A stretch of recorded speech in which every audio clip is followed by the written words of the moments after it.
Everyone, তো এটাকে দেখতে পাচ্ছ ওয়ার্ক অন পিয়ানো। এটা কিন্তু ছিল সায়েন্স সিটিতে, আর এটাতে বেশ উঠলে ভালোও লাগছিল। তোমরা কে কে সায়েন্স সিটিতে গিয়ে এটাতে উঠেছো আমাকে কিন্তু বলো। এই অ্যাক্টিভিটিটা কিন্তু আমার বেশ লেগেছিল। আর এরপর কিন্তু টিকিট কেটেছিলাম, তো গেছিলাম কিন্তু টাইম মেশিনে, যেখানে কিন্তু একটা প্লেনের মতো ছিল, আর এটার মধ্যে বসে দুলছিলাম। যাই হোক, এরপর কিন্তু গেছিলাম স্পেস থিয়েটার, যেখানে ভিডিও করতে পারিনি।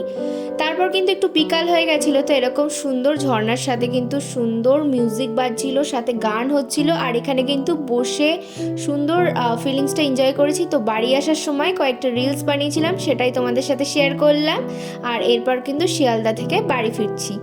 তো ট্রেনে উঠে গেছি, দেখতেই পাচ্ছ। আর আমার চ্যানেলটা কিন্তু সাবস্ক্রাইব করে দিও। আর ততক্ষণের জন্য বাই।